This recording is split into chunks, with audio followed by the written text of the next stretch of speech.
Welcome to A Student of Leadership, a micro-podcast where leaders are made one habit at a time.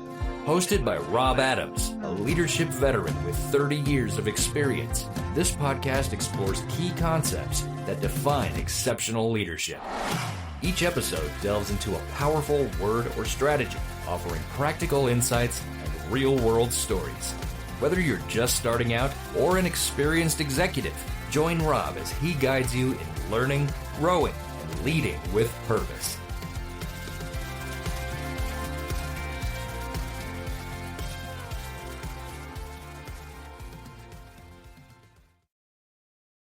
Hey, welcome everyone to another episode of A Student of Leadership. I'm Robert Adams, and we are up to episode 62. This one is about the daily act, is the leadership act. This week we are talking about the leadership that nobody films, the ordinary Tuesday, the check-in that did not have to happen, the credit given before anyone asked for it, the standard held quietly with no audience because that is simply what the standard requires. On Monday, the Leadership Table newsletter on Substack explored the F.O.R.K, the 4 pieces of the place-setting framework. The F.O.R.K is one of the most used pieces at the table. Not the most ceremonial, the most necessary. Always in hand, always closest to the work, always doing more of the real effort than any other piece in the place setting. And if you've not read it yet, it's waiting for you on Substack. Link appears in the show notes. Friday's Breaking Bread on LinkedIn will close out April with one practice worth carrying into May. That drops at 12:45 p.m. every Friday.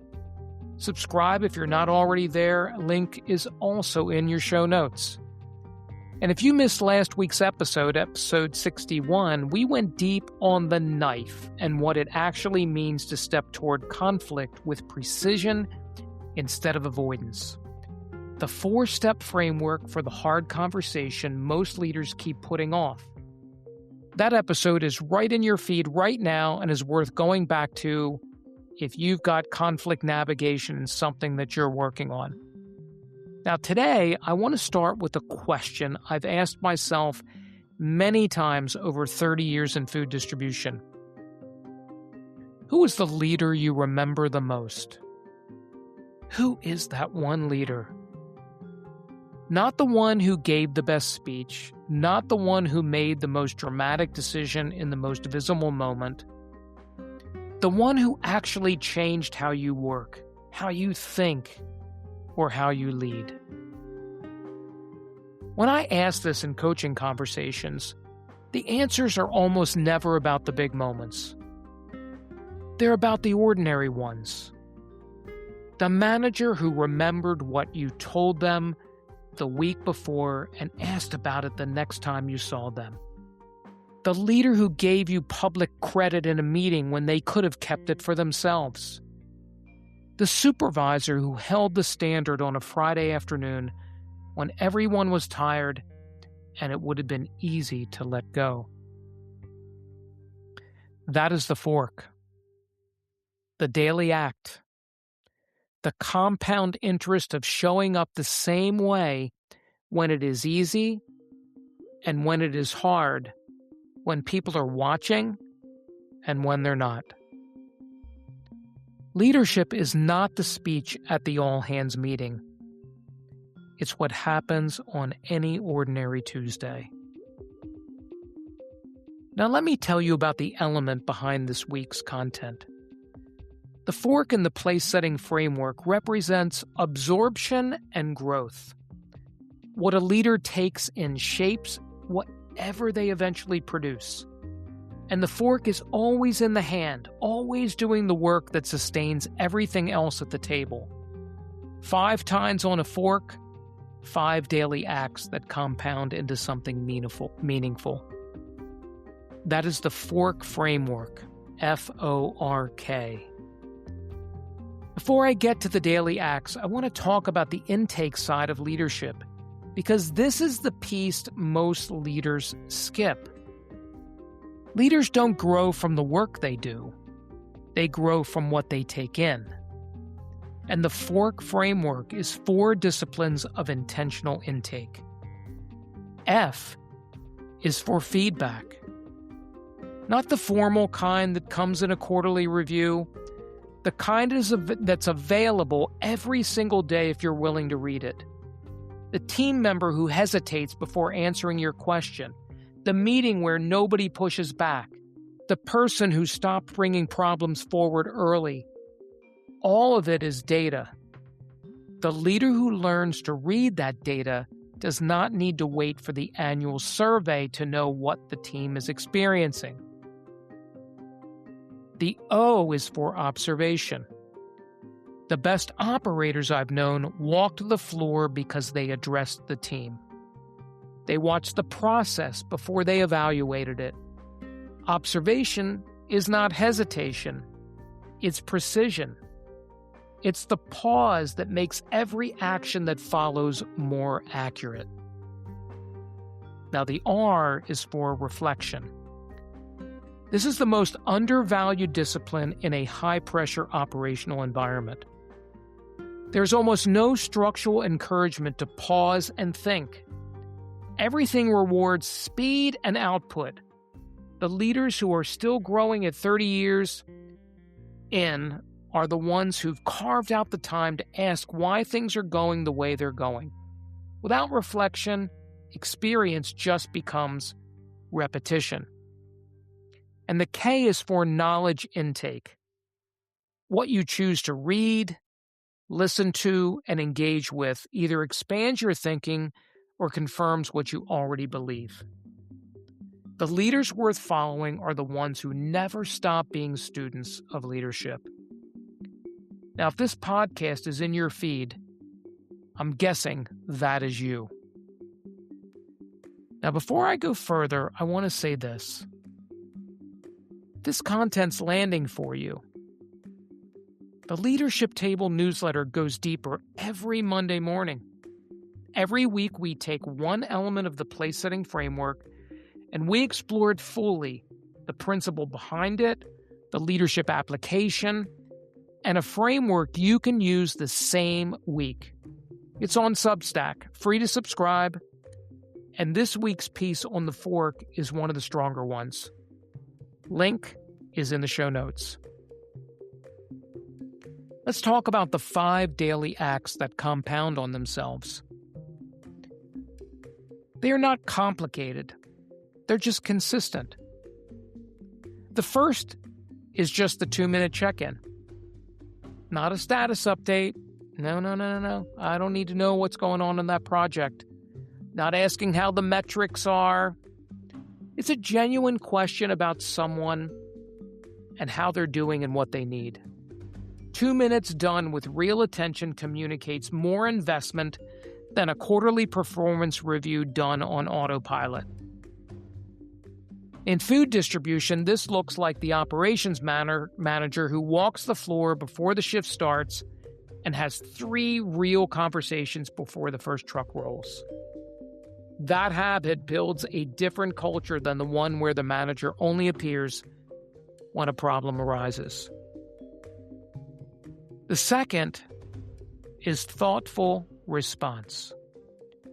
When a team member brings you a problem, the first answer that comes to mind is rarely the best one. The leader who takes a breath and thinks before responding builds a different kind of trust than the one who always reacts immediately. Because speed can feel like confidence. Thoughtfulness is what builds credibility. The third is using someone's name in the hallway. Not in a meeting where you're performing an engagement, in a passing moment when nothing's required of you. In an operation with 40, 60, 100 people, the manager who knows every name is not just well-liked, they are trusted. That detail communicates that people are seen as individuals, not numbers or not the functions on a schedule. The fourth is credit given before anyone asks. When a team member does something well, the fastest path to high-performing culture is making sure they hear about it in front of other people.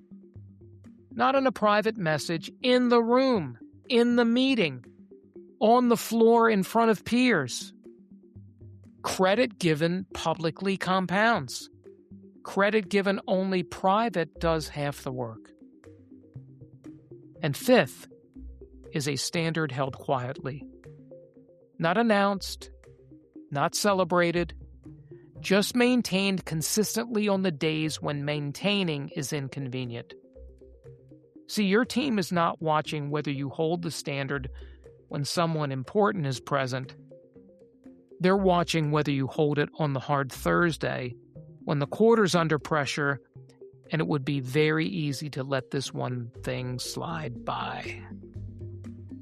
That's where culture is actually set.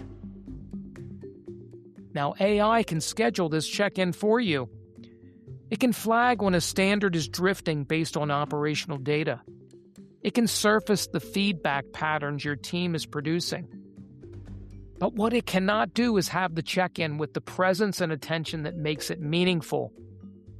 What it cannot do is give public credit with the authenticity that earns loyalty. The daily human act is irreplaceable.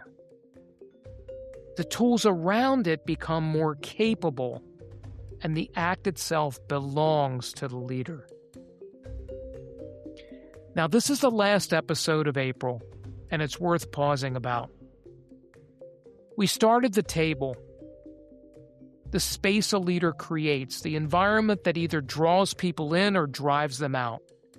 We move to the plate, the foundation of character that holds everything else in place. Last week, the knife, the precision required to step toward the hard things without aggression and without avoidance.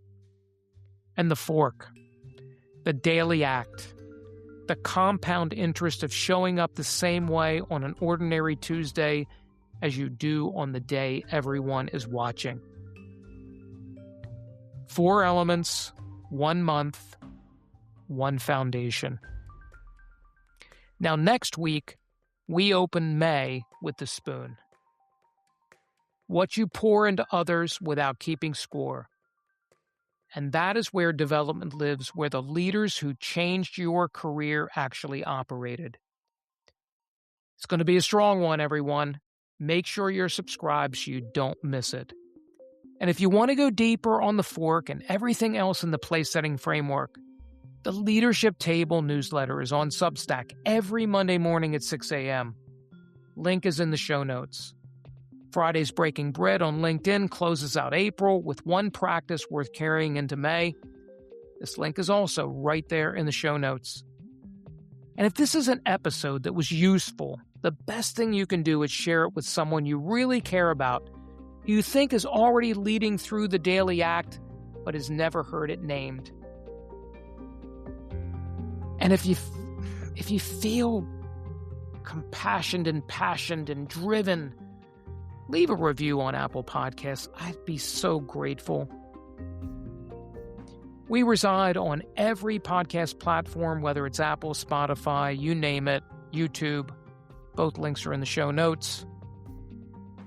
And as always, everyone, I thank you so much for listening to A Student of Leadership. I am Robert Adams, and I, like you, am still learning too. Take care, everybody. Thanks for tuning in to this episode of A Student of Leadership. Leadership is about who we become and how we help others grow. If you found value in this podcast, share it with a fellow leader and connect with Rob on LinkedIn or leave a review. New episodes drop weekly, so don't forget to subscribe to stay connected. Until next time, keep learning, growing, and leading with intention. Remember, great leaders are made one habit at a time. See you next time on A Student of Leadership.